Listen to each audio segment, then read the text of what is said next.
What if I told you that the next choice you make could completely transform how you experience every single emotion for the rest of your life? Not next month, not next year, right now, this very moment. Most people will never make this choice. They'll spend decades feeling like passengers in their own emotional vehicle, watching their feelings drive them into walls, off cliffs, straight into disasters they could have avoided. But here's the thing. You're still reading, which means you're different. You're ready to grab the steering wheel back. Let me be brutally honest with you, friend. Your emotions are either building the most incredible life you can imagine, or they're quietly demolishing it brick by brick. There's no neutral zone here. Every time you feel something and react to it, you're either strengthening yourself or weakening yourself. You're either moving closer to the person you want to become or drifting further away. The people you admire, the ones who seem to have this supernatural ability to stay cool when everything's on fire, who make brilliant decisions under crushing pressure, who never let the chaos around them dictate their actions. They're not special. They're not lucky. They've simply learned something you're about to learn. They've trained themselves to channel their emotions as power instead of letting emotions drain their power. This isn't about becoming some emotionless robot. That's not strength. That's numbness. This is about becoming emotionally wise, emotionally disciplined, emotionally powerful. And I promise you, by the time we finish this journey together, you won't recognize the person you are right now.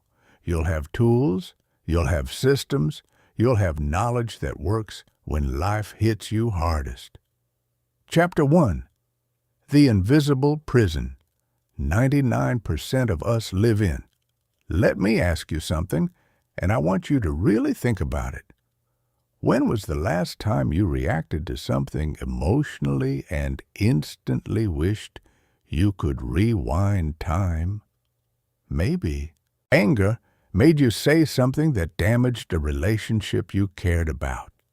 Maybe fear paralyzed you from taking action on an opportunity you knew was right.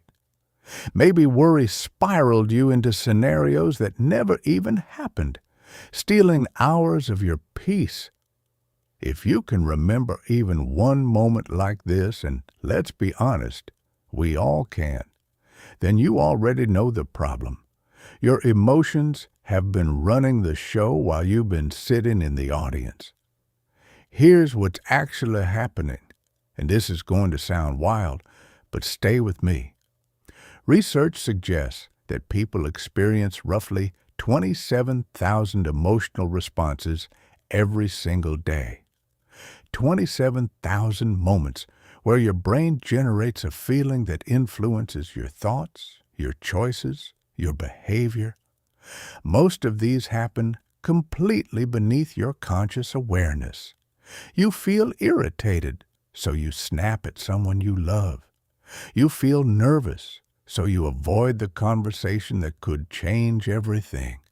You feel drained, so you quit on the goal that matters most. You're not deliberately choosing these reactions. They're being activated by emotional software that got installed in your mind years ago, maybe decades ago, and nobody ever taught you how to update it.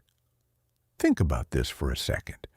If someone else was making 27,000 decisions for you every day, decisions affecting your relationships, your income, your health, your happiness, wouldn't you want to know? Wouldn't you want control back? That's exactly what's happening when emotions run wild. Your past experiences, your unconscious patterns, your automatic reactions are calling the shots, and you're just going along for the ride. The cost of this emotional autopilot is staggering. People sabotage their relationships because they can't manage frustration. They destroy career opportunities because they crumble under critique. They live in constant tension because they let their minds run nightmare scenarios on repeat. They make catastrophic decisions because they act on impulse instead of thinking strategically. They never reach their potential because discomfort becomes their stop sign. But the people who've mastered their emotional world, they live on a completely different planet. They stay grounded under stress, so their decisions are sharp. They control their reactions, so their relationships deepen. They face their fears, so they take meaningful risks and get meaningful rewards. They regulate what they feel, so they think more clearly and perform at levels others can't touch. They don't let temporary feelings make permanent decisions. The gap between emotional strength and emotional weakness isn't just about feeling better. It's the gap between designing your life intentionally and being tossed around by forces you don't understand. It's the difference between sitting in the captain's chair or being cargo in the hold. Most people will never break out of this invisible prison. They'll go through life believing that emotions just happen, that frustration is normal, that worry is unavoidable, that fear is forever. They'll never realize that emotions are trainable skills, responses that can be shaped, patterns that can be rewired. But you're about to discover something that changes the entire game. Your brain isn't locked in place. Your emotional patterns aren't carved in stone. Your reactions aren't destiny. Everything can shift, but only if you're willing to do what 99% of people never will. Chapter 2. How your brain hijacks you. Your brain has one primary job, and it might surprise you. It's not designed to make you happy. It's designed to keep you breathing. This fundamental truth explains why emotional control feels so hard for most people. Every time an emotion hits, your brain is running survival software that was coded when our biggest problem was not becoming lunch for a predator. Here's the sequence that happens inside your skull when you experience an emotion. Some trigger activates your amygdala, which is basically your brain's ancient alarm system. The amygdala instantly scans for danger and decides within milliseconds whether you need to fight, run, or freeze. This happens before your thinking mind even knows what's going on. Once the amygdala fires up, it floods your system with hormones like cortisol and adrenaline, essentially hijacking your entire operating system. When you're in this hijacked state, something crucial happens. Your prefrontal cortex, the part of your brain responsible for rational thinking, planning, and self-control, goes largely offline.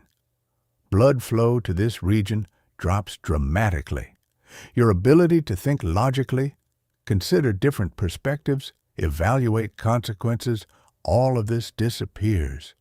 You're literally not thinking clearly. You're running on pure survival programming. This is why people say things they don't mean when they're upset. This is why people make terrible choices when they're scared. This is why people shut down completely when they're overwhelmed. Their higher brain functions are temporarily unavailable, and they're operating from the most primitive part of their mind. The problem is that in today's world, most of our triggers aren't actual life or death situations. Your colleague criticizing your presentation isn't a lion about to attack you. Getting turned down for a date isn't a survival threat. Traffic delays aren't mortal danger, but your brain treats them exactly the same way. Your amygdala can't distinguish between real threats and perceived threats. It responds to emotional triggers with the same emergency protocol it would use for physical danger. It's like having a fire alarm that goes off every time you make toast. The alarm is loud, it's disruptive, and it's completely unnecessary for the situation. But here's where it gets more complicated. Every time your brain goes through this hijacking sequence, it strengthens the neural pathways that created it. Your brain literally reshapes itself to make the same reaction more likely next time. This is why people who get frustrated easily continue getting frustrated easily.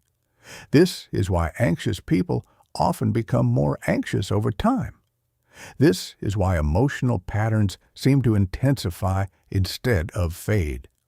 Scientists call this neuroplasticity. Your brain physically changes based on your repeated thoughts, emotions, and behaviors. Every emotional reaction you have is literally carving deeper grooves in your neural landscape, making those reactions more automatic and more intense. Your brain is constantly rewiring itself based on your experience, and most people are unknowingly training their brains to become more emotionally reactive, not less. Studies suggest that people often experience their first emotional hijacking within 20 minutes of waking up. They grab their phone, see something that triggers them, and before they've even left bed, their nervous system is already flooded with stress chemicals. They start the day in reactive mode, and that reactive state colors every interaction, every decision, every experience for the next 16 hours. Most people exist in a constant state of mild emotional reactivity. Their nervous systems are chronically out of balance. They're always slightly on edge, always ready to be triggered, always operating from survival mode instead of growth mode. They think this is normal. They think this is just what being alive feels like. They have no idea there's a completely different way to experience reality. But here's the revolutionary truth that flips everything. If your brain can be trained to become more reactive, it can also be trained to become less reactive. If neuroplasticity works against you when you practice emotional reactivity, it also works for you when you practice emotional control. You can literally rewire your brain to become calmer, more resilient, more emotionally intelligent. The key is understanding that emotions aren't permanent conditions. They're temporary, neurochemical events. They last somewhere between 90 seconds and 15 minutes in your body before they naturally fade. The only reason emotions seem to last longer is because we keep re-triggering them with our thoughts. We tell ourselves stories about why we should be angry, why we should be scared, why we should be upset, and those stories keep the emotional cycle spinning. When you understand how emotional hijacking actually works, everything shifts. You realize you're not your emotions. You're the observer of your emotions. You're not the victim of your brain's survival programming. You're the trainer of your brain's responses. You're not powerless against emotional reactions. You have the ability to consciously rewire your neural patterns and create new emotional habits. Chapter 3. The brain's incredible ability to change your brain is the most sophisticated learning system in existence. It has the capacity to completely restructure itself based on your experiences, your thoughts, and your behaviors. This is called neuroplasticity, and it's your secret weapon for emotional transformation. Most people assume their personality is fixed. Their emotional patterns are permanent. Their reactions are just part of who they are. This is completely wrong. Every thought you think, every emotion you feel, every behavior you repeat is physically altering your brain structure. Scientists can now measure these changes with imaging technology. They can literally watch the brain rewiring itself in real time. Areas of the brain that get used frequently become thicker and more developed. Areas that get used rarely become thinner and weaker. Your brain is constantly rebuilding itself based on how you use it. This means that people who practice emotional control literally have different brain structures than people who don't. Their prefrontal cortex, the area responsible for self-regulation and impulse control, is thicker and more robust. Their amygdala, the area responsible for fear and reactivity, is smaller and less active. They have stronger connections between the rational parts of their brain and the emotional parts. They have physically trained their brains to be more emotionally intelligent. The most groundbreaking research shows that you can change your brain at any age. It was once believed that adult brains were fixed and unchangeable. We now know this is completely false. A 65-year-old person can rewire their emotional patterns just as effectively as a 25-year-old person. The brain remains adaptable throughout your entire life. You always have the ability to create new neural pathways and weaken old ones. Here's how the rewiring process actually works. Every time you practice a new emotional response, you're creating a new neural pathway in your brain. At first, this pathway is weak and difficult to access. It requires conscious effort and attention to activate it. Meanwhile, your old emotional patterns have strong, well-developed neural highways. They're easy to access and require no conscious effort to trigger. But every time you choose the new response instead of the old response, you're strengthening the new pathway and weakening the old pathway. The new pathway becomes easier to access. The old pathway becomes harder to access. Eventually, the new response becomes as automatic as the old response used to be. This is how you literally rewire your emotional programming. The key is understanding that this process requires repetition and consistency. You can't rewire decades of emotional conditioning with a few positive affirmations. You can't undo years of reactive patterns with one meditation session. Neuroplasticity works through sustained practice over time. You have to be willing to consciously choose different responses thousands of times before they become automatic. Most people give up too early in this process. They try to change their emotional patterns for a few days or a couple weeks. And when they don't see immediate results, they assume it's not working. They don't understand that they're literally rewiring their brains, and that rewiring takes time. They expect instant transformation, but neuroplasticity operates on a different timeline. Research shows that it takes approximately 60 days of consistent practice to create a new automatic habit. For emotional patterns, which are deeper and more complex than simple behaviors, it can take 80 days or longer. But the people who stick with it for the full duration experience complete transformation. They literally become different people with different emotional responses and different neural patterns. The most powerful aspect of neuroplasticity is that your brain doesn't know the difference between real experience and vividly imagined experience. This means you can rewire your emotional patterns through mental rehearsal. Every time you visualize yourself responding calmly in a triggering situation, you're strengthening the neural pathways for calm responses. Every time you mentally practice emotional control, you're training your brain to be more emotionally controlled. Professional athletes have been using this principle for decades. They visualize perfect performances thousands of times before they compete. Their brains develop the neural patterns for success before they ever step onto the field. You can do the exact same thing with emotional responses.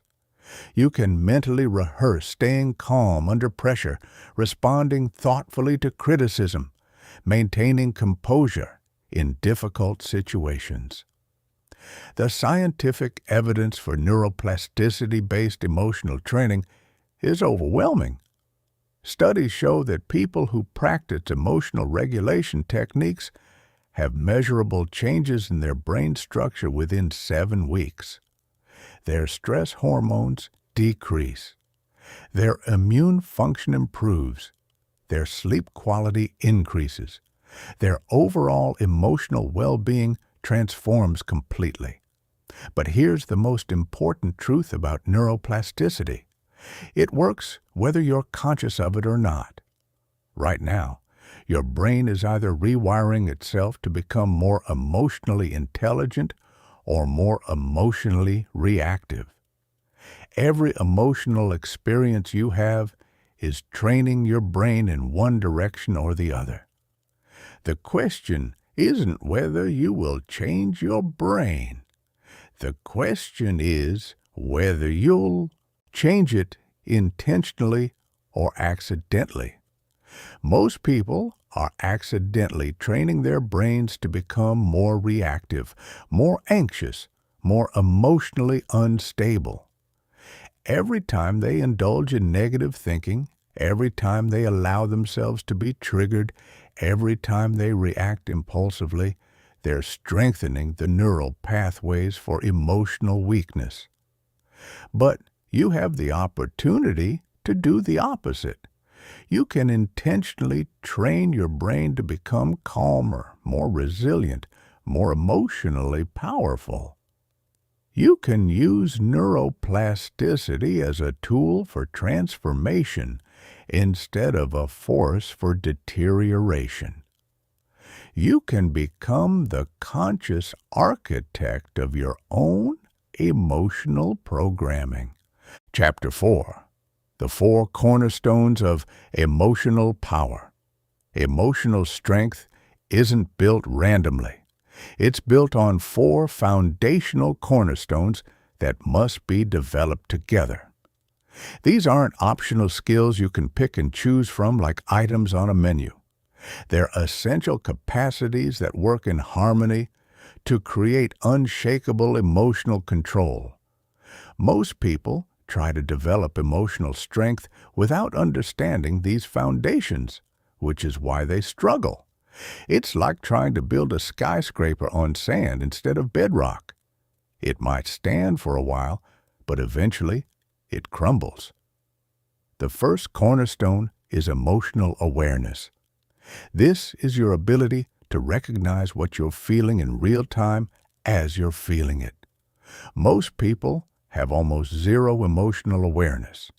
They move through entire days without consciously identifying their emotional states. They feel frustrated, but don't realize they're frustrated until they've already reacted poorly. They feel worried, but don't notice the worry until it's already shaped their decisions. They feel drained, but don't acknowledge the exhaustion until they're already shutting down. Emotional awareness is like having an early detection system for your emotional responses. It allows you to catch emotions when they're still small and manageable, before they become overwhelming and uncontrollable. It gives you the opportunity to choose your response instead of being locked into automatic reactions. Developing emotional awareness requires training your attention to notice the subtle physical signals that accompany emotions. Frustration creates tightness in your jaw and shoulders. Worry creates constriction in your chest and belly. Grief creates heaviness in your heart. Fear creates tension in your throat. Every emotion has a unique physical signature, and when you learn to recognize these signatures, you can identify emotions before they take control. The second cornerstone is emotional regulation. This is your ability to influence the intensity and duration of your emotional states. It's the skill of calming yourself when you're triggered, energizing yourself when you're depleted, and maintaining emotional balance no matter what's happening around you. Emotional regulation isn't about suppressing emotions or pretending they don't exist. Suppression actually makes emotions stronger and more likely to explode later. Regulation is about experiencing emotions fully while maintaining conscious control over your responses. It's about feeling frustrated without becoming destructive, feeling scared without becoming paralyzed, feeling sad without becoming depressed. The most powerful emotional regulation technique is conscious breathing. Your breath is the only part of your autonomic nervous system that you can control voluntarily, and it directly influences your emotional state. When you breathe slowly and deeply, you activate your parasympathetic nervous system, which creates feelings of calm and relaxation. When you breathe rapidly and shallowly, you activate your sympathetic nervous system, which creates feelings of stress and activation. Most people breathe unconsciously and reactively. When they get stressed, their breathing becomes shallow and rapid, which makes them more stressed. When they get anxious, their breathing becomes irregular and restricted, which makes them more anxious. They're unknowingly using their breath to amplify their negative emotions instead of regulating them. But when you learn to breathe consciously and strategically, you can literally shift your emotional state in real time. You can calm yourself in the middle of conflict. You can energize yourself when you're feeling depleted. You can center yourself when you're feeling scattered. Your breath becomes a tool for emotional mastery instead of a victim of emotional chaos. The third cornerstone is emotional resilience. This is your ability to recover quickly from emotional setbacks and maintain your emotional strength, even under sustained stress. Resilience isn't about avoiding difficult emotions. It's about experiencing difficult emotions without being permanently damaged by them. Most people have very little emotional resilience. One harsh comment can ruin their entire day. One rejection can shake their confidence for weeks. One failure can make them question their worth for months. They allow temporary emotional experiences to create permanent emotional damage. Emotionally resilient people experience the same difficult emotions, but they recover from them quickly. They don't let temporary setbacks create permanent emotional patterns. They understand that emotions are temporary experiences, not permanent identities. They feel disappointed without becoming a disappointed person. They experience failure without becoming a failure. Building emotional resilience requires developing a growth perspective about emotions. Instead of seeing difficult emotions as problems to be avoided, you learn to see them as information to be processed and opportunities to become stronger. Instead of asking, "Why is this happening to me?" you ask, "What is this teaching me?" And "How is this making me stronger?" The fourth cornerstone is emotional intelligence in relationships. This is your ability to read and respond to other people's emotions effectively. It's the skill of creating emotional safety for others, managing emotional dynamics in groups, and using emotional understanding to build deeper connections. Most people are so focused on managing their own emotions that they completely miss the emotional states of the people around them. They're emotionally self-absorbed. They don't notice when someone is struggling, when someone needs support, or when someone is feeling uncomfortable. This creates emotional disconnection and relationship problems. Emotionally intelligent people are constantly reading the emotional temperature of their environment. They notice when someone's energy shifts, when someone becomes defensive, when someone needs encouragement.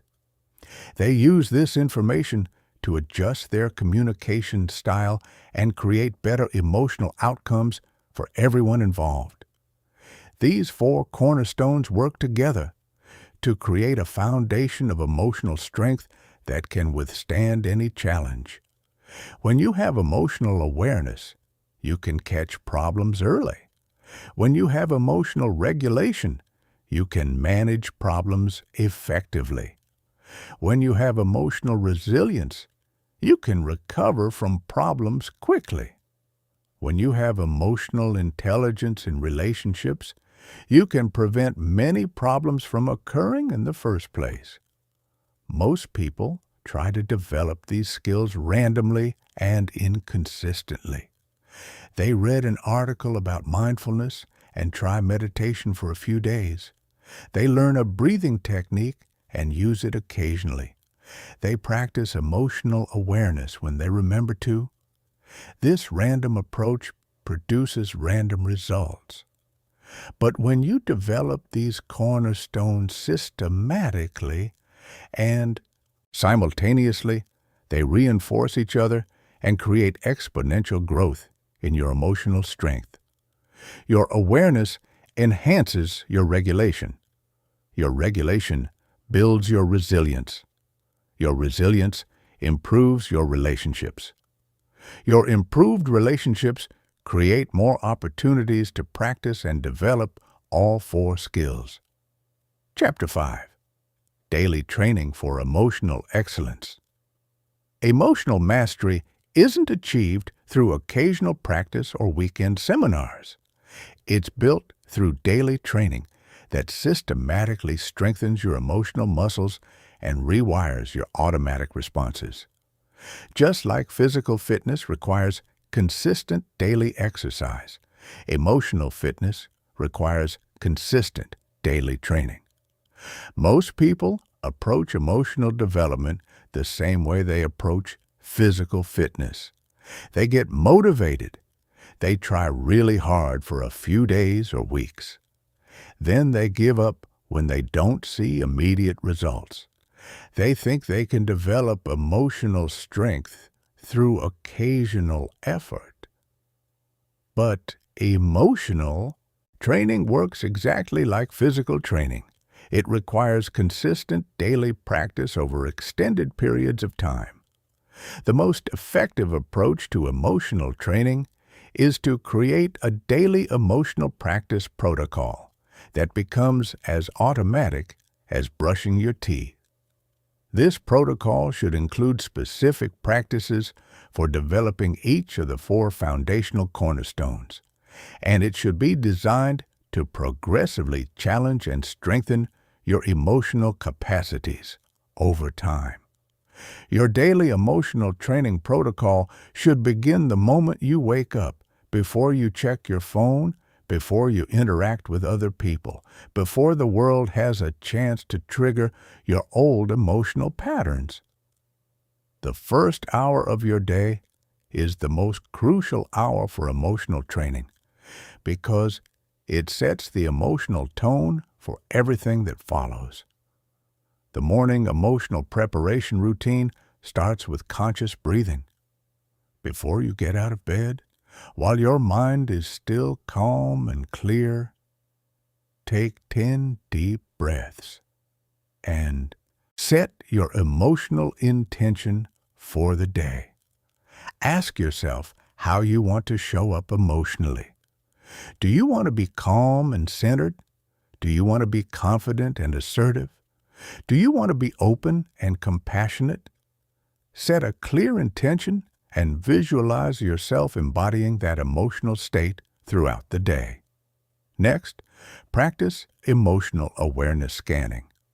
This is a systematic process of checking in with your emotional state and identifying any tension, stress, or reactivity that might be present in your body. Start at the top of your head and slowly scan down through every part of your body, noticing any areas of tightness, discomfort, or emotional charge. When you find tension, breathe into that area and consciously release it. After your awareness scan, practice emotional visualization. This is mental rehearsal for the emotional challenges you expect to face during the day. If you have a difficult conversation scheduled, visualize yourself remaining calm and centered during that conversation. If you have a stressful meeting to attend, visualize yourself feeling confident and composed. If you know you'll encounter delays or crowds or other triggers, visualize yourself responding with patience and equanimity. The key to effective emotional visualization is to make it as vivid and detailed as possible. Don't just think about staying calm. Actually feel the sensation of calmness in your body. Don't just imagine being confident. Actually experience the feeling of confidence in your chest and shoulders. Your brain responds much more powerfully to felt experiences than to abstract concepts. Throughout the day, you need to implement emotional check-in practices. Set reminders on your phone to check in with your emotional state every 3 hours. When the reminder goes off, stop whatever you're doing and ask yourself, what am I feeling right now? Where do I feel it in my body? Is this emotion serving me or limiting me? Do I need to regulate this emotion or just acknowledge it? These check-ins serve multiple purposes. They maintain your emotional awareness throughout the day. They give you opportunities to practice regulation before emotions become overwhelming. They help you identify patterns and triggers that you might otherwise miss. Most importantly, they keep your prefrontal cortex actively engaged in monitoring your emotional state instead of letting your amygdala run on autopilot. When you encounter emotional triggers during the day, you need to implement the pause and breathe protocol. The moment you feel triggered, before you react, pause and take 3 deep breaths. This pause gives your prefrontal cortex time to come back online and regain control from your amygdala. The breathing activates your parasympathetic nervous system and begins the process of emotional regulation. During the pause, ask yourself 3 questions. What am I feeling right now? What is this emotion trying to tell me? What response would serve my long-term goals? These questions shift you from reactive mode to responsive mode. They engage your higher brain functions and give you the opportunity to choose your response instead of being controlled by automatic reactions. The evening emotional processing routine is just as important as the morning preparation routine. Before you go to sleep, you need to process and integrate the emotional experiences of the day. This prevents unprocessed emotions from accumulating in your nervous system and creating chronic stress or reactivity. Start your evening routine by reviewing the emotional challenges you faced during the day. What situations triggered you? How did you respond? What did you learn about your emotional patterns? What would you do differently next time? This review process helps you extract lessons from your emotional experiences and plan for better responses in the future. Next, practice emotional release techniques. If you accumulated any stress, tension, or negative emotions during the day, you need to consciously release them before you sleep. This can be done through progressive muscle relaxation, breathing exercises, journaling, or physical movement.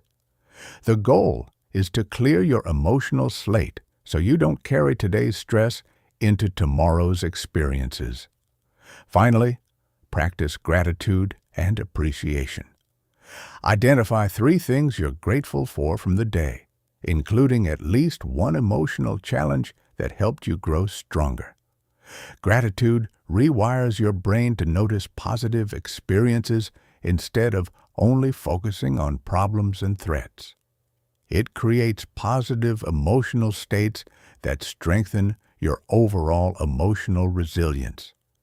This daily training protocol might seem like a lot of work, but it only requires 15 to 25 minutes per day total.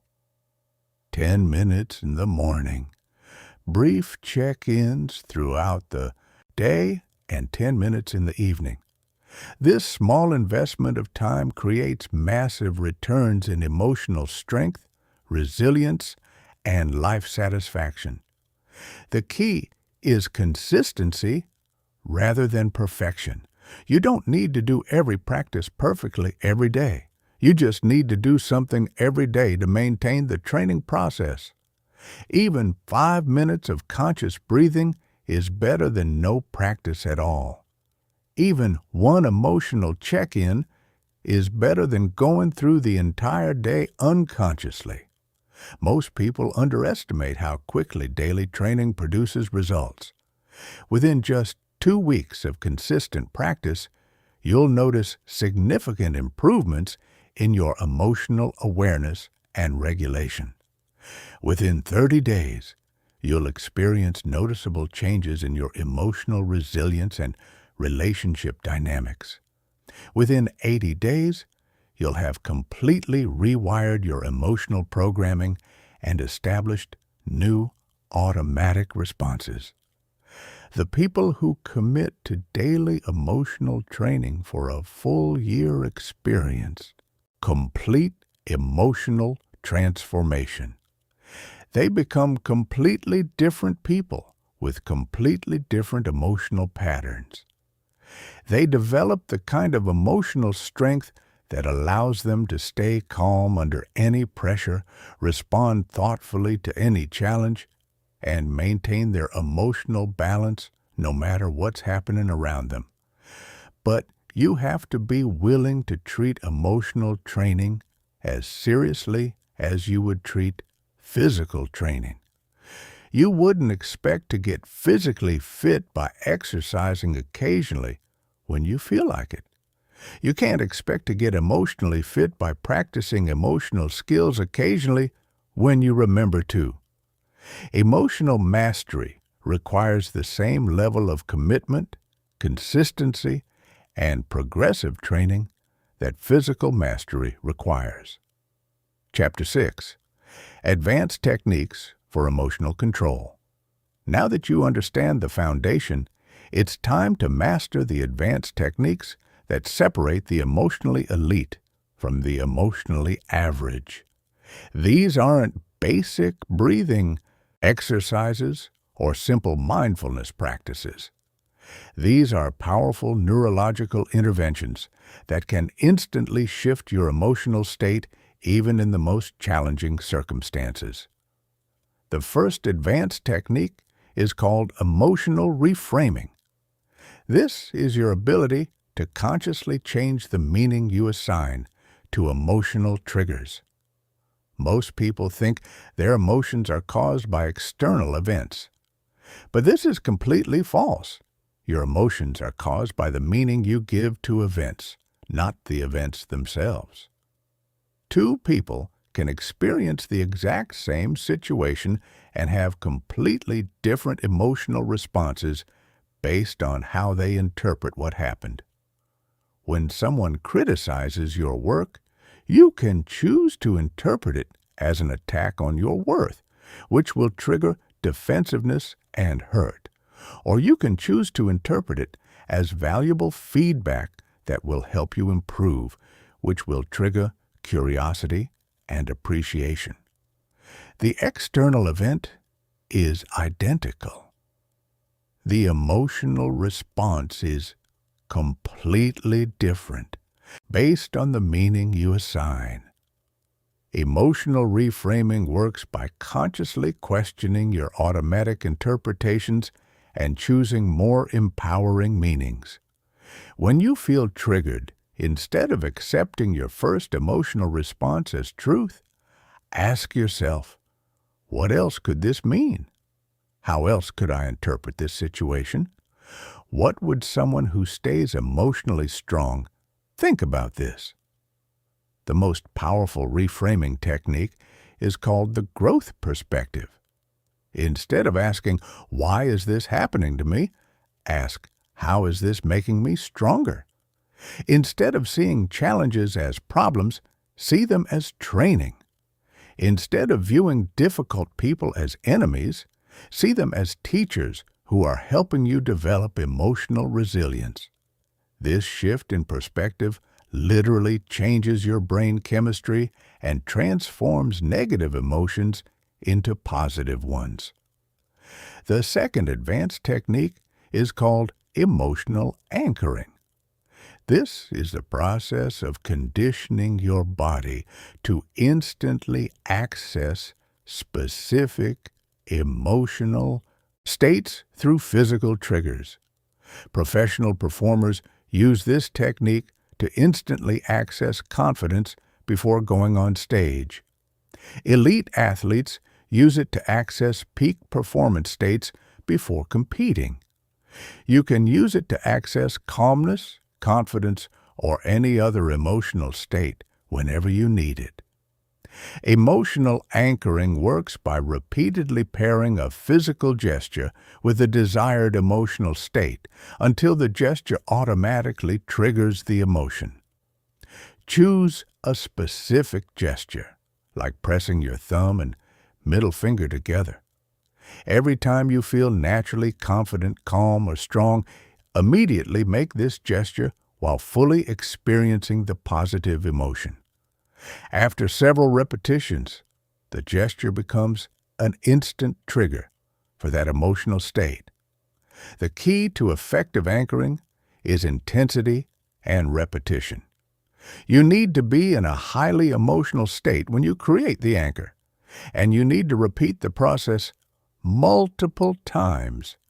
The stronger the emotion and the more repetitions you do, the more powerful the anchor becomes. Eventually, you can trigger confidence, calmness, or strength instantly just by making the gesture. The third advanced technique is called emotional transmutation. This is your ability to transform negative emotional energy into positive emotional energy without suppressing or avoiding the original emotion. Most people try to get rid of negative emotions, but this wastes tremendous energy and often makes the emotions stronger. Transmutation allows you to use the energy of negative emotions as fuel for positive action. Frustration contains enormous energy that can be transmuted into determination and assertiveness. Fear contains alertness and focus, that can be transmuted into preparation and strategic thinking. Disappointment contains passion that can be transmuted into motivation and drive. The key is learning to separate the energy of the emotion from the destructive expression of the emotion. When you feel frustrated, instead of expressing it destructively or suppressing it completely, harness that energy for focused action toward your goals. When you feel fear, instead of being paralyzed or running away, use that heightened awareness to prepare more thoroughly and think more strategically. When you feel disappointed, instead of giving up or lashing out, channel that intensity into even more determined effort. The fourth advanced technique is called emotional inoculation. This is the practice of deliberately exposing yourself to mild emotional challenges in order to build immunity to more severe emotional challenges. Just like medical vaccines work by exposing you to weakened versions of diseases, emotional inoculation works by exposing you to manageable versions of emotional triggers. If you struggle with criticism, deliberately seek out constructive feedback in low-stakes situations. If you struggle with rejection, deliberately put yourself in situations where rejection is possible but not devastating. If you struggle with pressure, deliberately create mild pressure situations where you can practice maintaining composure. The key to emotional inoculation is progressive overload. Start with challenges that are uncomfortable but manageable. Then gradually increase the difficulty as your emotional strength grows. Each successful experience builds confidence and resilience that carries over to more challenging situations. Every time you successfully handle an emotional challenge, you're literally rewiring your brain to be more confident in similar situations. Your nervous system learns that it can handle difficult emotions without being overwhelmed, and this creates a foundation of emotional strength that grows stronger with each challenge you overcome. Chapter 7. Mastering your emotional triggers. Every single person has specific emotional triggers that instantly hijack their nervous system and throw them into reactive states. These triggers were programmed into your brain through past experiences, usually during childhood or other emotionally intense periods of your life. Most people spend their entire lives being controlled by these triggers, never realizing they have the power to completely neutralize them. The first step in mastering your triggers is identifying them with surgical precision. Most people have vague awareness of what bothers them, but they've never done the detailed analysis necessary to understand their trigger patterns. You need to become a detective of your own emotional responses, tracking exactly what situations, words, behaviors, or circumstances instantly activate your reactive programming. Create a trigger journal where you record every emotional reaction you have for 30 days.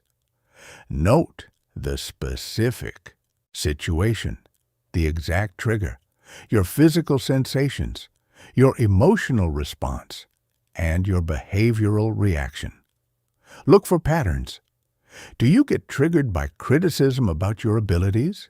By feeling ignored or dismissed? By situations where you feel powerless or controlled? By certain tones of voice or facial expressions?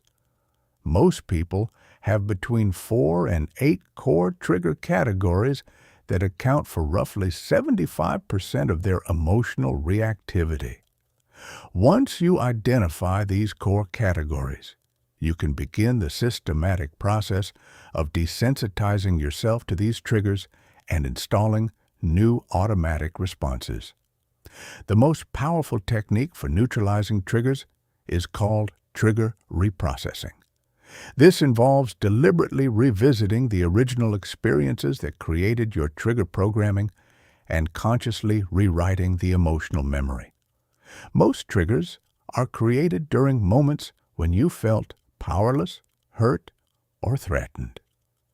The emotional intensity of these experiences creates strong neural pathways that get activated every time you encounter similar situations.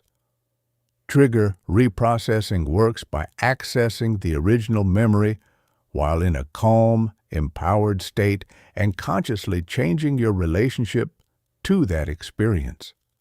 Instead of seeing yourself as a victim of what happened, you see yourself as someone who survived and became stronger. Instead of focusing on the pain of the experience, you focus on the wisdom and resilience it gave you.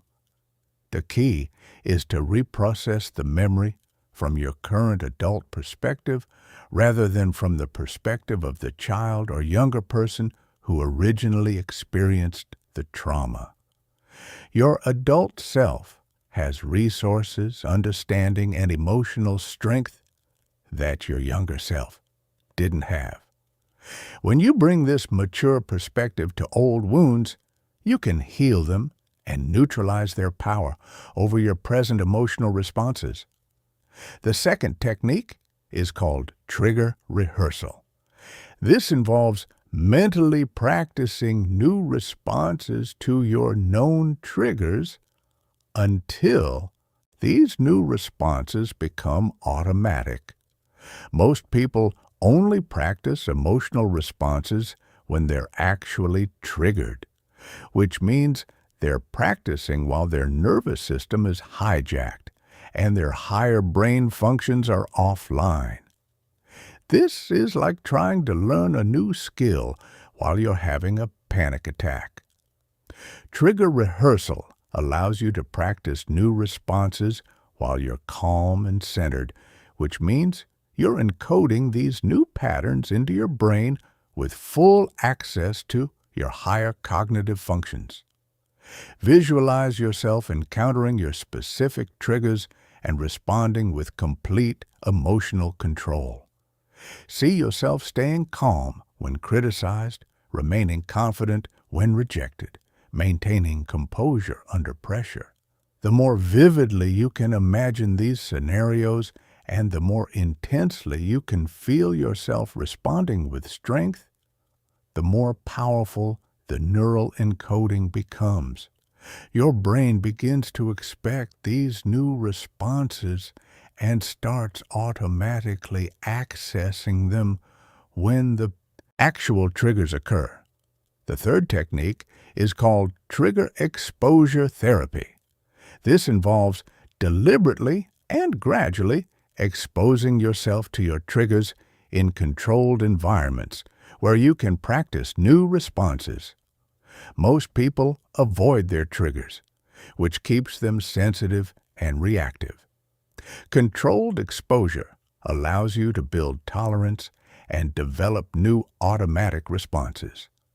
Start with the mildest version of your trigger that you can handle without becoming completely overwhelmed.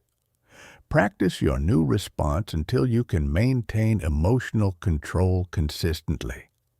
Then gradually increase the intensity of the trigger exposure while maintaining your new response pattern. This systematic approach builds genuine emotional immunity rather than just temporary coping skills. If your trigger is criticism, start by asking trusted friends for gentle feedback about areas where you could improve. Practice receiving this feedback with curiosity and appreciation rather than defensiveness and hurt. As you build tolerance for mild criticism, gradually expose yourself to more direct and challenging feedback while maintaining your new response pattern. The fourth technique is called trigger transformation. This involves changing your relationship to triggers from seeing them as problems to seeing them as opportunities for growth. Instead of trying to avoid triggers or minimize their impact, you learn to welcome them as chances to demonstrate your emotional strength and practice your new skills. Every time you successfully handle a trigger without being reactive, you prove to yourself that you're no longer controlled by your past programming. Every successful response builds confidence and reinforces your new identity as someone who has mastered emotional control. The triggers that once overwhelmed you become evidence of how much you've grown. This transformation in perspective is crucial because it shifts you from victim mindset to growth mindset. Instead of hoping that triggering situations won't happen, you become confident that you can handle any triggering situation that does happen. Instead of feeling anxious about potential triggers, you feel excited about opportunities to demonstrate your emotional mastery. Most people will never do the work required to neutralize their triggers. They'll spend their entire lives being controlled by their emotional programming, reacting automatically to the same situations that triggered them decades ago. But when you systematically identify, reprocess, rehearse, expose, and transform your relationship to triggers, you become truly free from your past conditioning. Chapter 8. Staying strong when everything falls apart. True emotional strength isn't tested when life is easy and comfortable. It's tested when you're under extreme pressure, when everything is falling apart, when you're facing your worst fears and most challenging circumstances. This is when most people crack emotionally and revert to their most primitive survival responses. This is also when emotionally strong people shine brightest and demonstrate their mastery. Extreme pressure situations have specific characteristics that make them especially challenging for emotional control. They typically involve high stakes, time pressure, uncertainty, multiple stresses occurring simultaneously, and limited resources or support. These conditions are designed by nature to overwhelm your prefrontal cortex and activate your most primitive fight-or-flight responses. Most people approach high-pressure situations with the hope that they won't lose control emotionally. They cross their fingers and hope their emotional strength will hold up under stress. This passive approach almost always fails because hope isn't a strategy.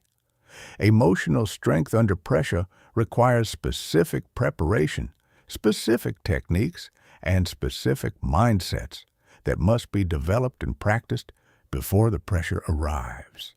The first principle of pressure performance is pre-pressure conditioning. This means deliberately creating high-pressure practice scenarios where you can develop and test your emotional control skills before you need them in real situations. Most people only practice emotional control when they're calm and relaxed, which means they have no idea how their skills will perform under actual pressure. Elite performers in every field understand this principle. Special Forces soldiers train in environments that are more stressful than actual missions, so that missions feel manageable by comparison. Championship athletes practice under conditions that are more pressure-packed than actual competition, so that competition feels routine. You need to apply the same principle to emotional training. Create deliberate practice scenarios where you voluntarily expose yourself to pressure while practicing emotional control. Set tight deadlines for important projects and practice staying calm while working under time constraints. Put yourself in challenging social situations and practice maintaining confidence despite social pressure. Take on leadership roles in difficult circumstances and practice making clear decisions despite emotional chaos around you. The second principle is pressure breathing protocols. Your breathing pattern is the first thing that changes under pressure, and it directly influences every other aspect of your emotional response. Most people breathe faster and shallower when pressure increases, which sends panic signals to their brain and escalates their stress response.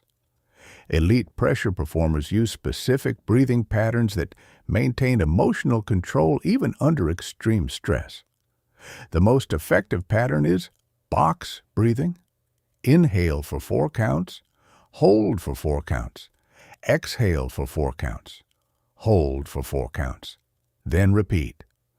This pattern activates your parasympathetic nervous system and maintains optimal oxygen flow to your prefrontal cortex, even under intense pressure. Practice box breathing until it becomes completely automatic. Then use it proactively whenever you enter high-pressure situations. Don't wait until you feel overwhelmed to start using pressure breathing. Begin the protocol as soon as you recognize that pressure is building, before your nervous system has a chance to become dysregulated. The third principle is pressure mindset management. Under extreme pressure, your mind will automatically start generating worst-case scenarios, catastrophic predictions, and overwhelming assessments of everything that could go wrong. This mental chaos creates more pressure than the actual circumstances and makes emotional control nearly impossible. Pressure mindset management involves consciously directing your mental focus toward what you can control rather than what you cannot control, solutions rather than problems, opportunities rather than threats. Instead of thinking about everything that could go wrong, focus exclusively on the next specific action you need to take. Instead of overwhelming yourself with the magnitude of the entire challenge, break it down into immediate manageable steps. The most powerful pressure mindset technique is called tunnel focus. This involves consciously narrowing your attention to only the most essential elements of the situation while temporarily ignoring everything else. Elite athletes use tunnel focus to block out crowd noise, opponent intimidation, and performance pressure while maintaining complete focus on executing their skills. Under extreme pressure, consciously narrow your focus to only what matters most in this moment. If you're giving a high-stakes presentation, focus only on connecting with your audience and delivering your key message. Block out thoughts about career consequences, audience judgments, or everything that could go wrong. If you're in a crisis situation, focus only on the immediate problem that needs to be solved and the specific actions required to solve it. The fourth principle is pressure energy management. Extreme pressure creates intense physiological arousal that most people experience as overwhelming and destructive. But this arousal contains tremendous energy that can be channeled into enhanced performance rather than emotional breakdown. The difference between pressure destroying you and pressure elevating you is how you manage this energy. Instead of trying to calm down under pressure, learn to channel pressure energy into focused intensity. Instead of trying to eliminate the physical sensations of pressure, learn to interpret them as preparation for peak performance. Instead of seeing pressure as something that weakens you, learn to see it as something that reveals your true strength. The most successful pressure performers actually seek out high-pressure situations because they've learned to use pressure energy as fuel for exceptional performance. They've conditioned their nervous systems to interpret pressure arousal as excitement rather than anxiety, as readiness rather than threat, as opportunity rather than danger. This transformation happens through repeated exposure to pressure, combined with successful performance under pressure. Every time you maintain emotional control and perform well under pressure, you strengthen your nervous system's association between pressure and success. Eventually, pressure becomes a trigger for peak performance rather than a trigger for emotional breakdown. The final principle is pressure recovery protocols. Extreme pressure situations deplete your emotional and physical resources even when you handle them successfully. Most people try to immediately return to normal activities after high-pressure situations without allowing for recovery, which leaves them emotionally depleted and more vulnerable to future pressure. Develop specific protocols for recovering from high-pressure situations that restore your emotional equilibrium and replenish your energy reserves. This might include physical activity to discharge stress hormones, breathing exercises to reset your nervous system, social connection to process the experience, or solitary time to integrate what you learned. The people who consistently perform well under pressure aren't those who are naturally unflappable.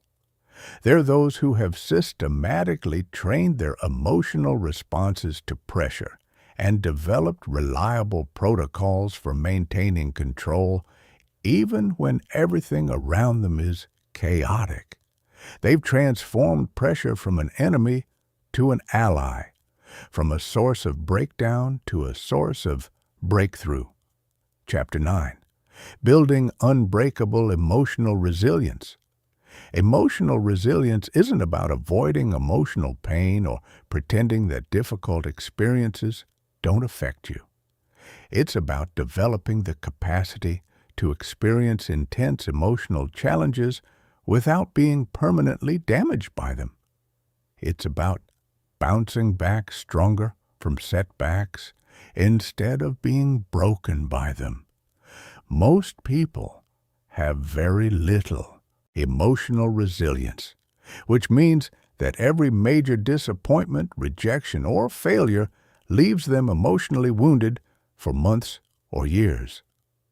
The foundation of emotional resilience is understanding the difference between pain and suffering. Pain is the unavoidable emotional response to loss, disappointment, rejection, or failure. It's a natural and healthy reaction to difficult circumstances. Suffering is the optional mental story you tell yourself about the pain that makes it worse and keeps it going longer than necessary. When you experience rejection, the pain of disappointment is natural and temporary. The suffering comes from the stories you tell yourself. I'm not good enough. I'll never succeed. Nobody will ever want me. This is proof that I'm worthless. These stories transform temporary emotional pain into permanent emotional damage.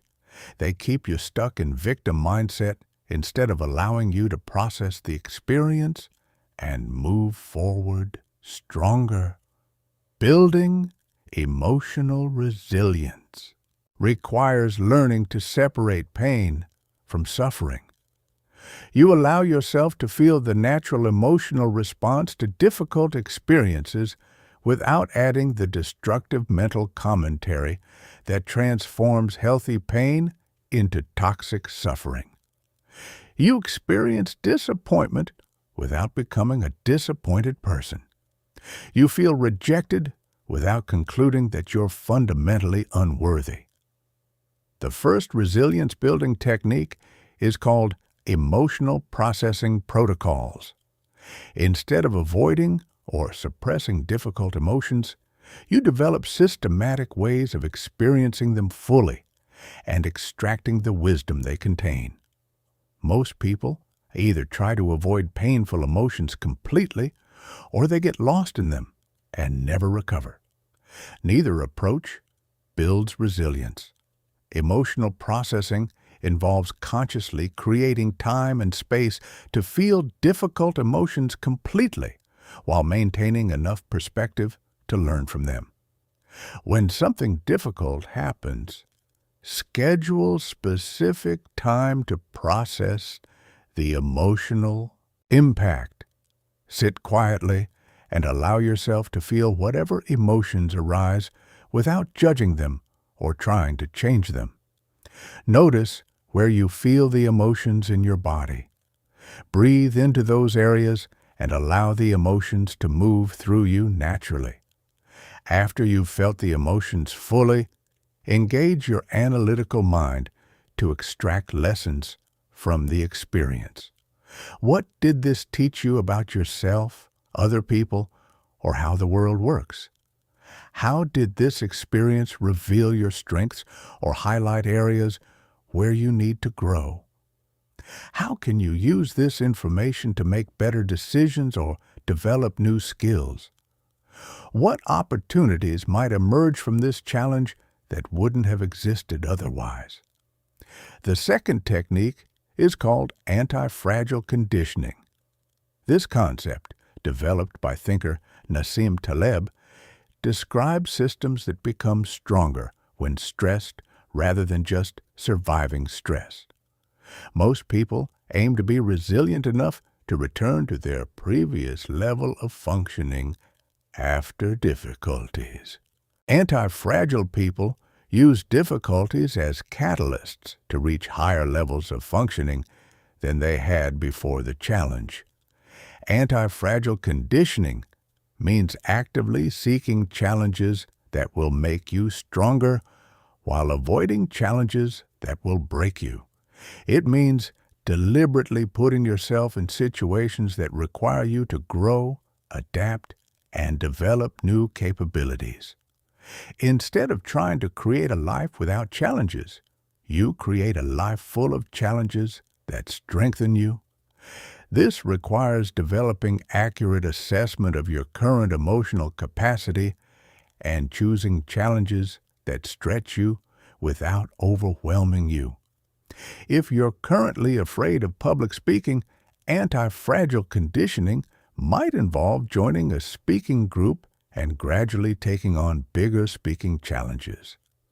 If you're currently conflict avoidant, anti-fragile conditioning might involve deliberately engaging in more direct conversations about difficult topics. The key is progressive overload, the same principle used in physical training.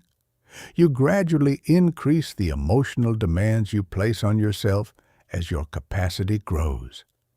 Each successfully handled challenge increases your confidence and capability to handle even greater challenges.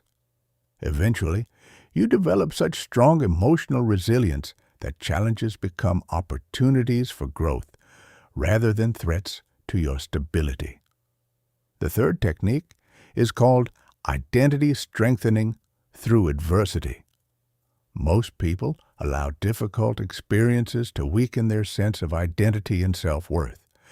They let failures make them feel like failures, rejections make them feel unwanted, and setbacks make them question their capabilities. Emotionally resilient people use difficult experiences to strengthen their identity and clarify their values. Every time you face a significant challenge and choose to respond with integrity, rather than giving in to fear or anger, you strengthen your identity as someone who acts with integrity under pressure. Every time you persist through difficulties rather than giving up, you strengthen your identity as someone who doesn't quit when things get hard. Every time you treat people with kindness, even when you're struggling, you strengthen your identity as someone who maintains their values regardless of circumstances. This process transforms challenges from threats to your identity into confirmation of your character. Instead of asking, "Why is this happening to me?" you ask, "How is this revealing who I really am? And how is this making me into who I want to become?" Instead of seeing setbacks as evidence of weakness, you see them as opportunities to demonstrate strength. The fourth technique is called support system architecture. Emotional resilience isn't just an individual characteristic. It's also a function of the relationships and communities that surround you during difficult times. Most people have very weak support systems because they've never consciously designed them, or because they are too proud to ask for help when they need it. Building emotional resilience requires consciously creating relationships with people who can provide different types of support during different types of challenges. You need people who can offer practical help when you're overwhelmed, emotional support when you're struggling, honest feedback when you're confused, and inspiration when you're discouraged. But support system architecture isn't just about having people to help you. It's also about being someone who provides support to others. The act of supporting others during their difficult times strengthens your own resilience by reinforcing your sense of capability, purpose, and connection. When you help others navigate challenges successfully, you build confidence in your own ability to handle future challenges. The most resilient people aren't those who never face difficulties. They are those who have developed such effective systems for processing, learning from, and growing through difficulties that they actually become excited when new challenges arise. They know that every challenge is an opportunity to become stronger, wiser, and more capable than they were before. Chapter 10. Navigating Emotions in Your Relationships. Your emotional strength means nothing if you can't maintain it while dealing with other people's emotions. The most challenging test of emotional control isn't what you do when you're alone and calm.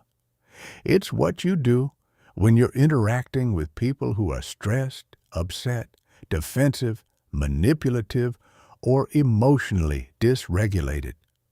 This is where most people's emotional strength completely collapses. Other people's emotions are contagious.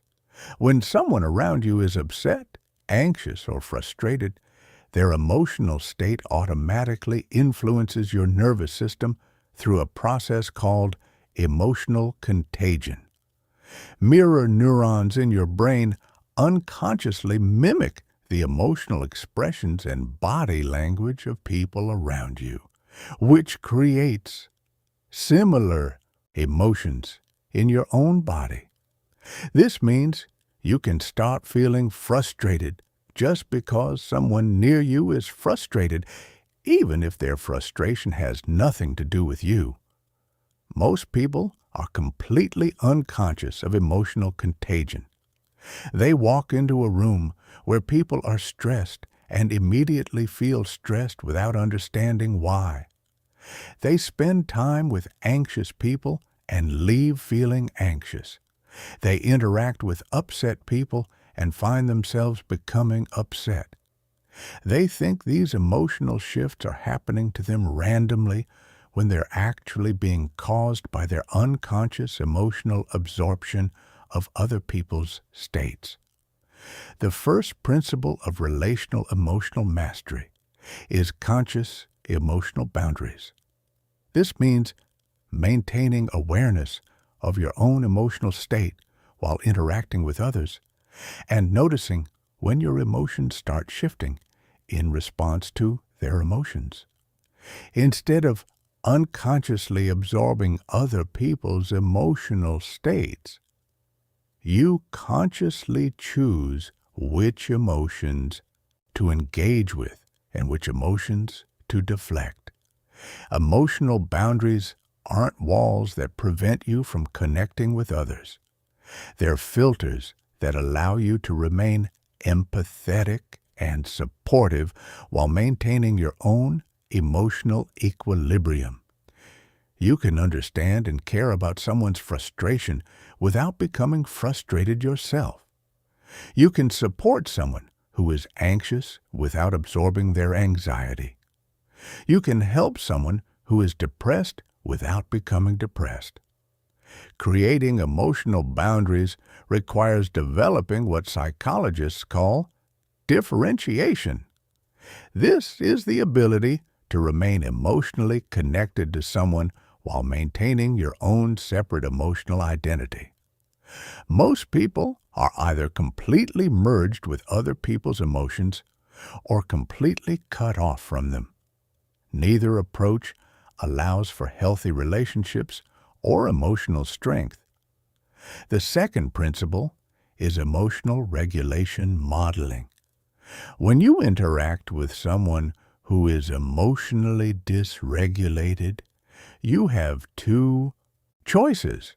You can match their emotional state and become dysregulated yourself, which escalates the situation and makes everything worse.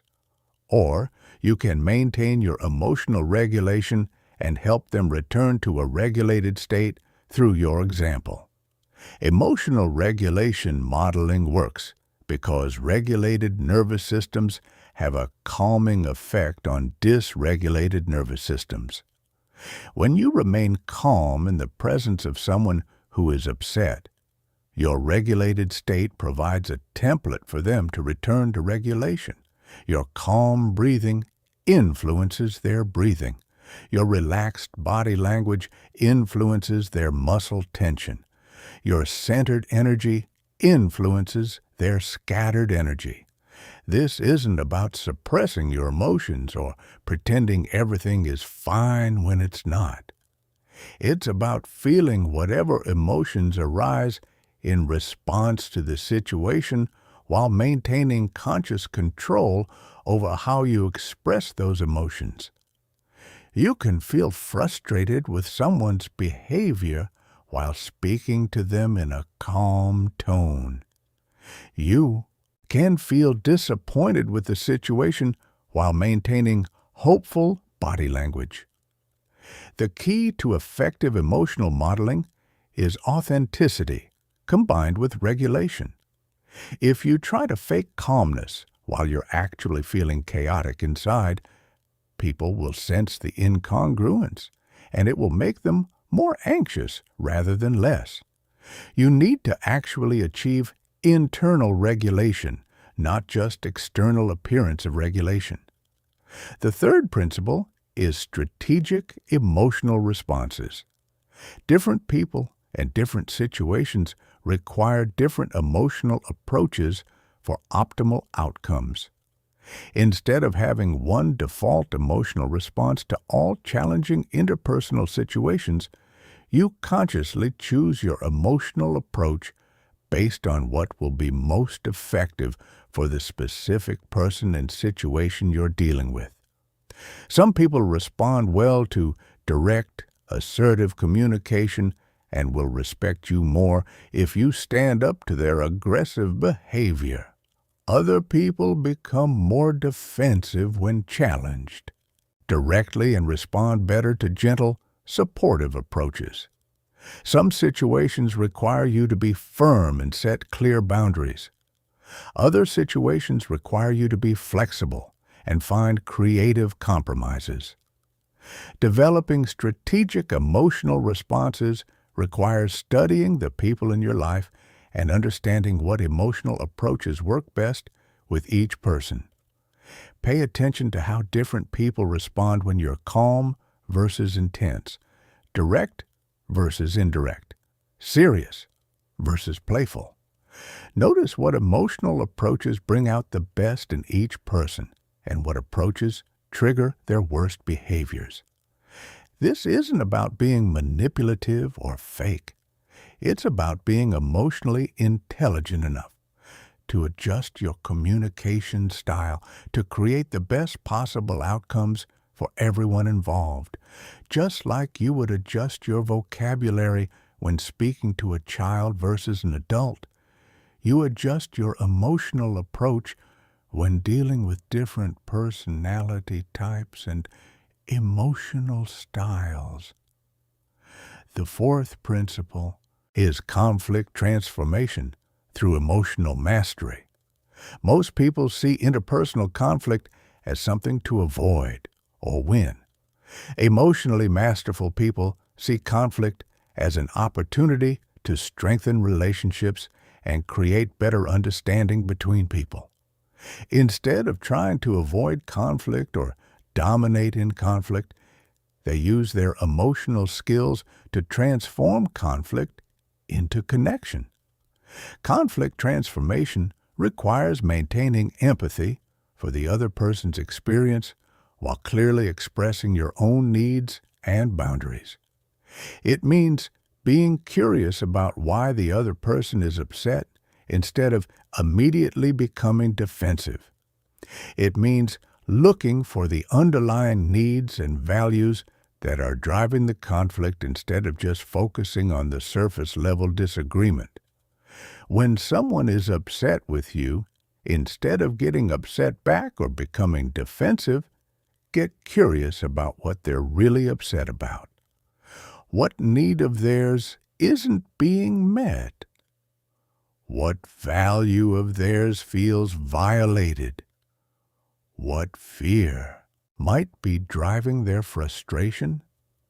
When you approach conflict with genuine curiosity rather than defensiveness, you often discover that the real issue is something completely different from what you originally thought. The most powerful conflict transformation technique is called emotional Aikido. In martial arts Aikido, instead of meeting force with force, you redirect your opponent's energy in a direction that neutralizes the attack while maintaining harmony. Emotional Aikido works the same way. Instead of meeting frustration with frustration or defensiveness, you acknowledge the other person's emotional state and redirect their energy toward problem solving. When someone says, "You never listen to me," in an upset tone, instead of defending yourself or getting upset back, you might say, "It sounds like you're feeling unheard, and that's really important to me. Help me understand what I'm missing so I can listen better." This response acknowledges their emotion without accepting blame, redirects their energy from attack to explanation, and creates an opportunity for genuine understanding. Mastering emotional dynamics in relationships requires seeing every interaction as an opportunity to practice emotional strength, rather than a threat to your emotional stability. Instead of hoping that other people will be easy to deal with, you develop the skills to maintain your emotional equilibrium, regardless of how others are behaving. Instead of trying to control other people's emotions, you focus on managing your own emotional responses in ways that create the best possible outcomes for everyone involved. Chapter 11. The Complete Integration System. Everything you've learned up to this point has been preparation for this moment. You now have all the individual skills and techniques necessary for emotional control. But having individual skills isn't the same as having integrated mastery. Most people who learn emotional regulation techniques use them randomly and inconsistently. They practice breathing exercises when they remember to. They use reframing techniques occasionally when they feel like it. They work on trigger management when they're motivated. This scattered approach produces scattered results. True emotional mastery requires integration. It requires weaving all of your emotional skills into a seamless automatic system that operates whether you're thinking about it or not. It requires developing such deeply ingrained emotional patterns that you respond with strength and wisdom even in situations you've never encountered before. This is the difference between someone who knows emotional techniques and someone who has achieved emotional mastery. The integration protocol is a systematic process for combining all of your emotional skills into one unified operating system. This protocol transforms you from someone who uses emotional tools occasionally into someone who embodies emotional strength as a core part of their identity. When you complete this integration process, emotional control will no longer be something you do. It will be something you are. The first phase of integration is called skill stacking. This involves practicing multiple emotional techniques simultaneously until they reinforce each other and become automatic. Instead of using one technique at a time, you learn to layer multiple techniques together to create exponential improvements in your emotional state. When you encounter a triggering situation, instead of just using breathing techniques, you simultaneously use breathing, reframing, anchoring, and mindset management. When you face pressure, instead of just managing your thoughts, you simultaneously control your breathing, adjust your body language, reframe the situation, and activate your confidence anchors. This multi-layered approach creates much more powerful and reliable results than using single techniques in isolation. Skill stacking requires deliberate practice sessions where you intentionally combine multiple techniques while dealing with challenging scenarios.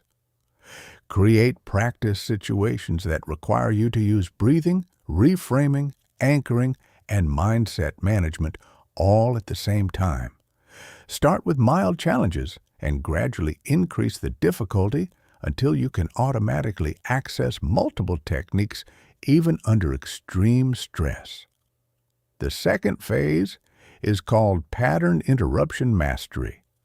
This involves developing the ability to instantly recognize and interrupt any emotional pattern that doesn't serve your goals. Most people get caught up in emotional patterns before they realize what's happening. They find themselves upset, anxious, or overwhelmed before they have a chance to intervene. Pattern interruption mastery gives you the ability to catch emotional patterns the moment they begin and immediately redirect them toward more productive states. Pattern interruption works by developing exquisite sensitivity to the earliest warning signs of emotional reactivity. You learn to recognize the subtle physical sensations, breathing changes, and mental shifts that occur in the first few seconds of an emotional reaction. The moment you detect these early warning signs, you automatically activate your integrated emotional control system. This requires training your attention to constantly monitor your internal state without becoming obsessed with it. You develop a background awareness that continuously scans for emotional changes while allowing you to remain fully present and engaged with whatever you're doing. This background monitoring becomes as automatic as your awareness of your physical balance when you're walking. The third phase is called contextual adaptation mastery. This involves developing the ability to automatically adjust your emotional approach based on the specific context you're in. Different situations require different emotional strategies, and true mastery means intuitively knowing which approach will be most effective in each unique situation. In high-pressure business situations, you might need to emphasize confidence, clarity, and decisive energy. In intimate personal relationships, you might need to emphasize empathy, patience, and emotional availability. In crisis situations, you might need to emphasize calm, focus, and strategic thinking. Contextual adaptation mastery means automatically shifting into the optimal emotional state for each situation without having to consciously think about it. This requires developing what psychologists call contextual intelligence. You learn to rapidly assess the emotional demands of any situation and automatically access the emotional resources that will be most effective. This assessment and adjustment process becomes so automatic that you shift into the optimal emotional state before you're even consciously aware of what the situation requires. The fourth phase is called emotional leadership integration. This involves using your emotional mastery not just for your own benefit, but to elevate the emotional states of everyone around you. When you've achieved true emotional mastery, your presence automatically helps other people access better emotional states. You become a force for emotional elevation wherever you go. Emotional leadership integration means using your regulated nervous system to help regulate other people's nervous systems, using your clarity to help others think more clearly, using your calm to help others feel more peaceful, using your confidence to help others feel more empowered. This isn't about manipulation or control. It's about using your emotional strength to create better outcomes for everyone involved. This requires developing the ability to remain emotionally centered while actively engaging with other people's emotional states. You learn to maintain your own emotional equilibrium while simultaneously providing emotional support, guidance, and stability to others. This is the highest level of emotional skill because it requires managing multiple emotional systems at the same time. The final phase is called unconscious competence establishment. This involves practicing your integrated emotional mastery until it becomes so automatic that you don't have to think about it at all. Your emotional responses become optimized by default. You automatically respond with wisdom, strength, and clarity regardless of what situation you encounter. Unconscious competence means your emotional system operates like a high-performance engine that runs smoothly and efficiently without conscious monitoring. You trust your emotional responses because you've trained them to be reliable. You don't second-guess your emotional reactions because you know they're based on integrated wisdom rather than primitive programming. This level of mastery typically requires 18 to 24 months of consistent, deliberate practice. But once you achieve it, you have emotional skills that will serve you for the rest of your life. You become someone who can handle any emotional challenge with grace, wisdom, and strength. You become the kind of person others look to for emotional guidance and stability. Chapter 12. Leading others through your emotional strength. When you master your own emotions, you inevitably become someone who influences the emotional states of everyone around you. This isn't a choice. It's an automatic consequence of emotional mastery. People are drawn to emotional strength like a compass pointing north. They unconsciously seek out emotionally regulated people because being around them feels safe, calming, and inspiring. Most people underestimate how much their emotional state affects everyone around them. When you're anxious, you make everyone around you more anxious. When you're frustrated, you trigger defensiveness in others. When you're scattered, you create chaos in your environment.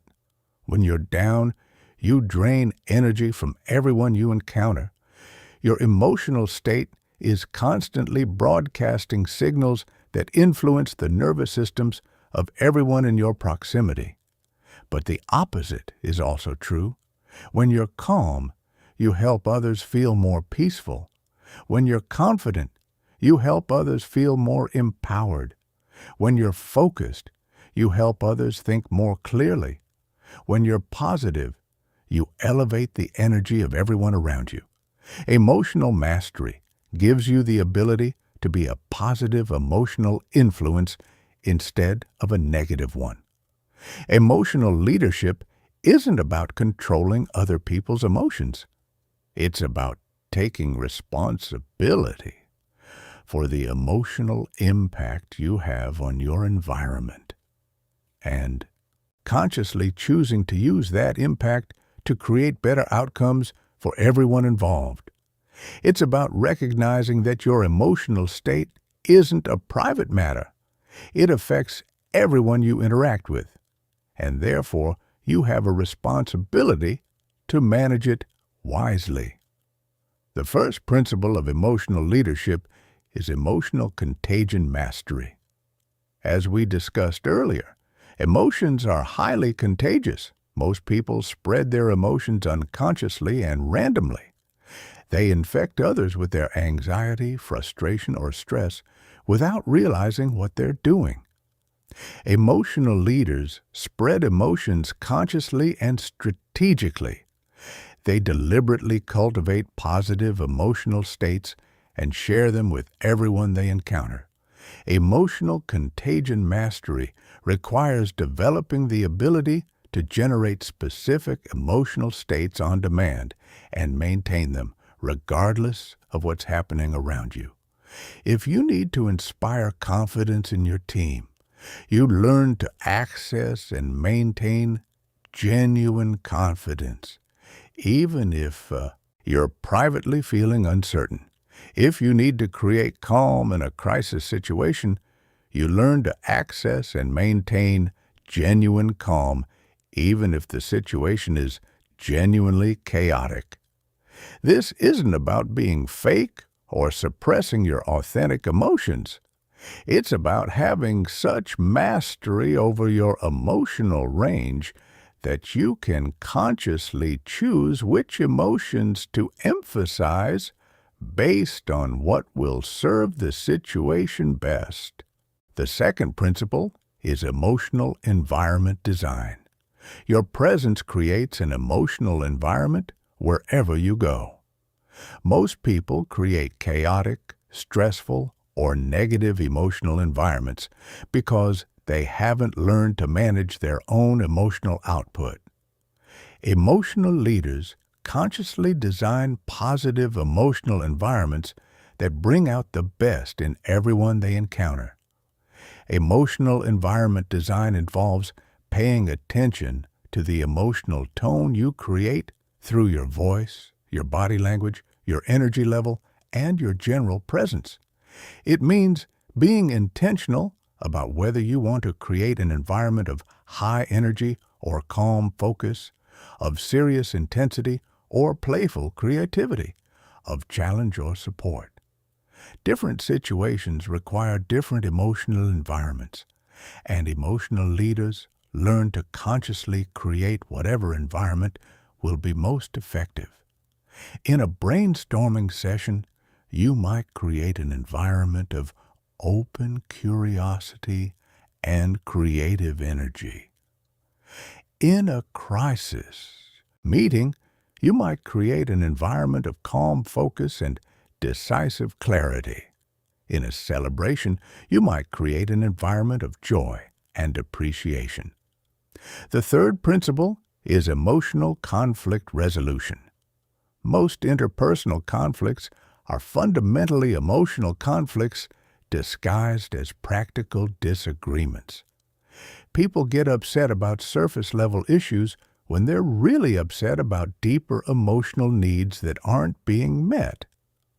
Traditional conflict resolution focuses on finding practical compromises, but emotional leaders address the underlying emotional dynamics that create conflicts in the first place. Emotional conflict resolution involves helping people identify and express their underlying emotional needs rather than just arguing about surface-level positions. It means creating emotional safety so that people can be vulnerable about what's really bothering them. It means helping people move from reactive emotional states into responsive emotional states where they can think clearly and find solutions. This requires developing the ability to stay emotionally regulated even when everyone around you is emotionally dysregulated. It requires having such strong emotional boundaries that you can remain centered and clear while helping others process intense emotions. It requires the wisdom to know when to be supportive and when to be challenging, when to be patient and when to be directive. The fourth principle is emotional legacy building. Everything you do has emotional ripple effects that extend far beyond your immediate interactions. The emotional states you model and encourage in others get passed on to their families, friends, and colleagues. The emotional skills you help others develop become resources they use for the rest of their lives. Emotional leaders think about the long-term emotional impact they want to have on the world. Emotional legacy building means making decisions based not just on immediate emotional outcomes, but on the lasting emotional patterns you want to create in your relationships, your family, your organization, and your community. It means asking yourself what kind of emotional culture you want to contribute to and making choices that align with that vision. This requires taking a long-term perspective on emotional influence. Instead of just trying to get through difficult situations with minimal emotional drama, you ask yourself what emotional lessons and patterns this situation could teach. Instead of just managing your own emotions, you ask yourself how you can help others develop stronger emotional skills. Instead of just creating temporary emotional states, you ask yourself how you can contribute to lasting emotional growth and resilience in the people around you. When you embrace emotional leadership, you transform from someone who's just trying to manage their own emotional life into someone who's actively contributing to the emotional well-being of everyone they encounter. You become a source of emotional strength, wisdom, and growth for others. You leave people feeling better about themselves and more equipped to handle their own emotional challenges after they interact with you. Chapter 13, Living Emotionally Strong. Every day, emotional mastery isn't a skill you use occasionally when you remember to. It's a way of life that permeates every aspect of your existence. When you achieve true emotional mastery, it becomes integrated into your identity, your relationships, your career, your health, and your daily routines. It becomes the foundation upon which you build everything else in your life. Most people compartmentalize their emotional development. They work on emotional skills during meditation sessions or therapy appointments, but they don't integrate these skills into their everyday living. They have one way of being during their personal development time and a completely different way of being during their work time, family time, and social time. This compartmentalization prevents them from achieving true mastery.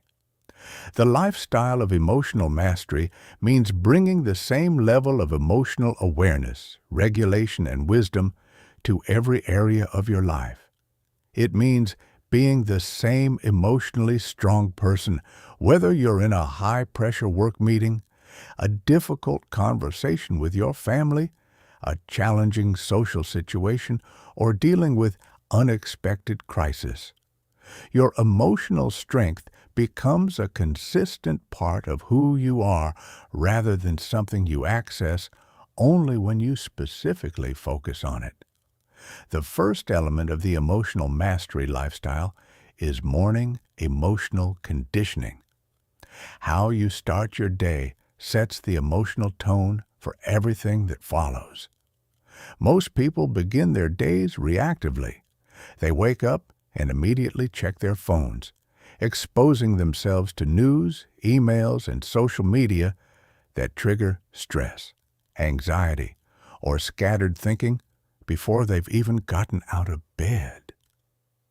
People with emotional mastery have morning routines specifically designed to establish optimal emotional states before they engage with the world.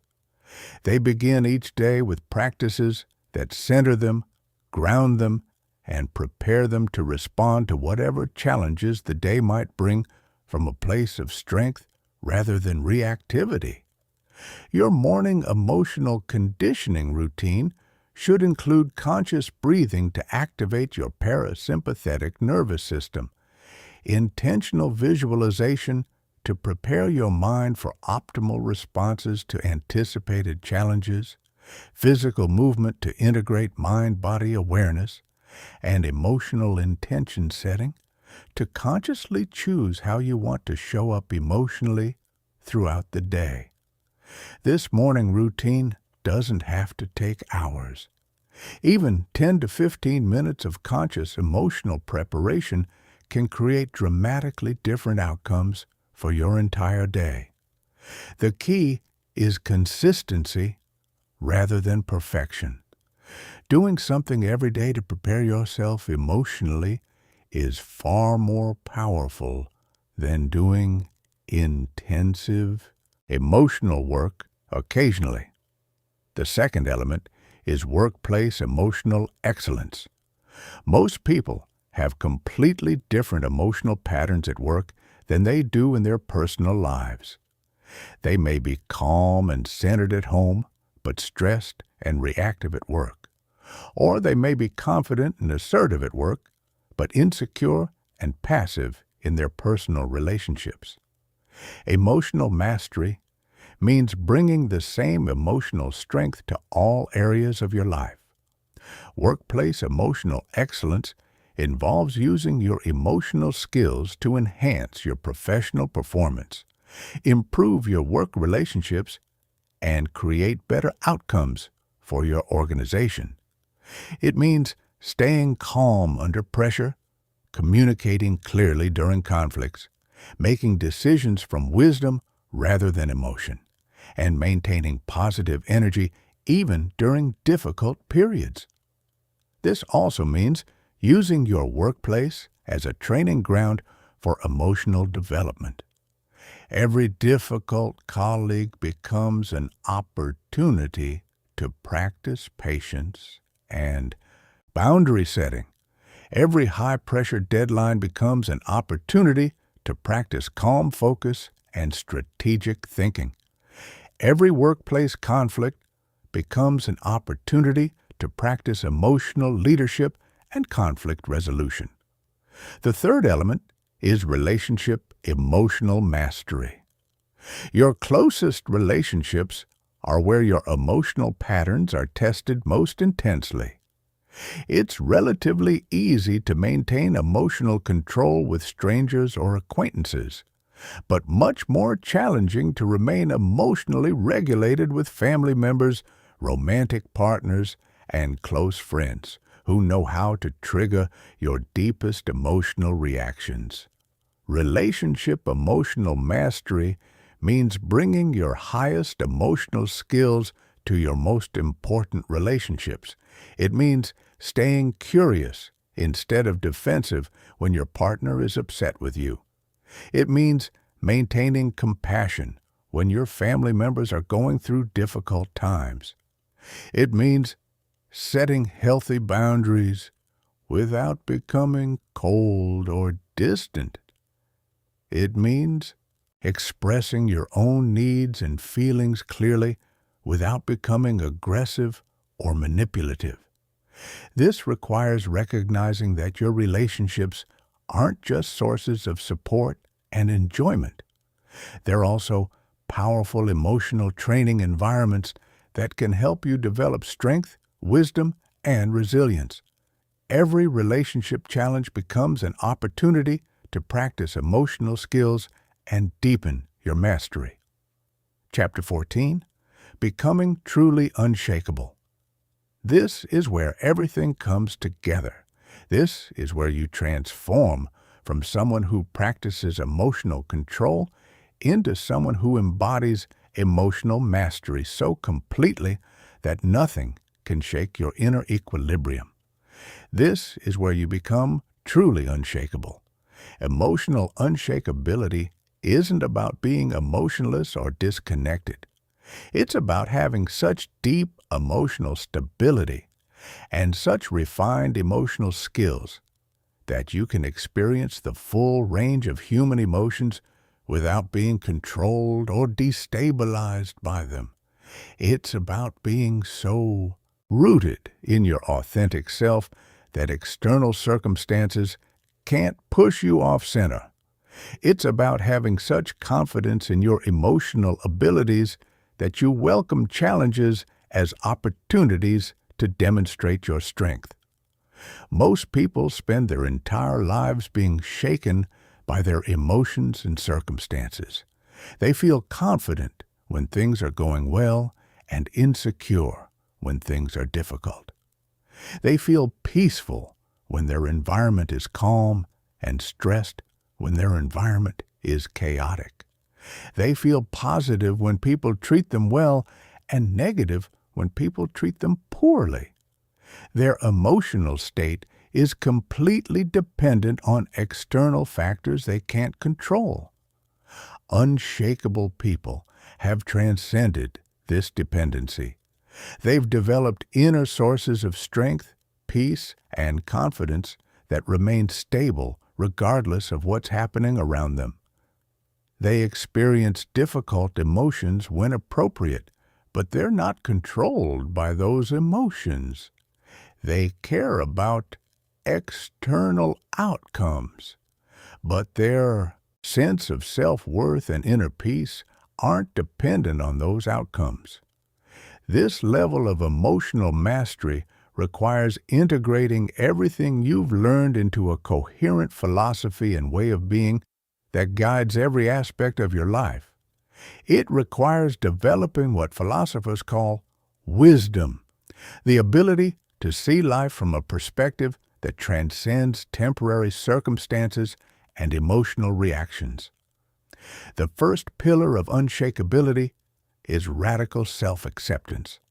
This means accepting yourself completely as you are right now, including your emotions, your reactions, your history, and your current limitations.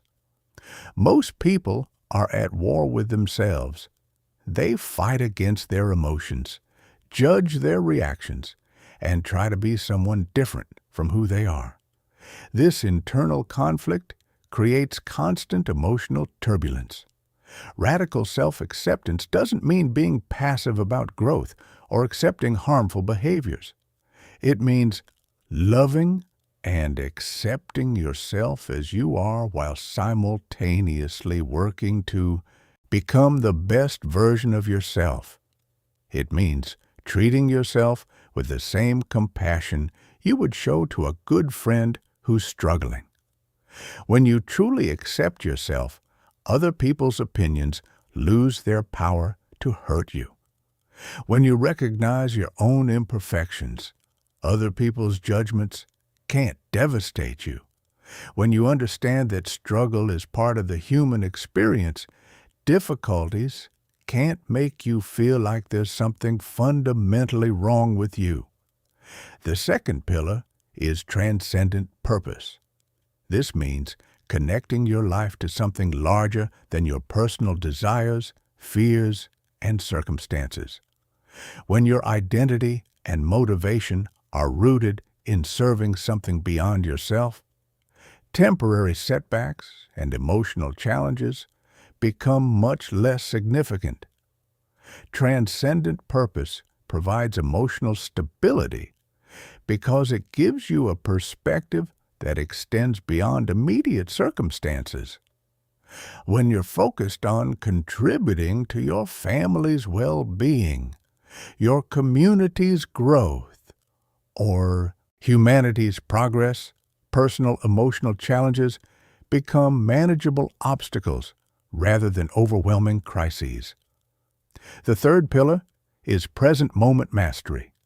This means developing the ability to be fully present with whatever is happening right now, including difficult emotions and challenging circumstances, without being overwhelmed by them. Most people live in the past or the future. They replay old hurts and failures, or they worry about potential problems and disasters. This mental time travel creates most of their emotional suffering.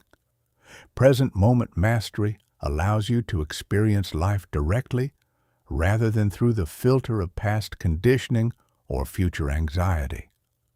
When you're truly present, you can respond to what's actually happening rather than reacting to your fears about what might happen or your pain about what has already happened. The fourth pillar is emotional alchemy. This means developing the ability to transform any emotional experience into wisdom, strength, or compassion. Instead of seeing difficult emotions as problems to be avoided, you see them as raw materials for growth. Frustration teaches you about your boundaries and values. Fear teaches you about what matters to you and helps you prepare for challenges. Sadness teaches you about love and loss and connects you to the universal human experience.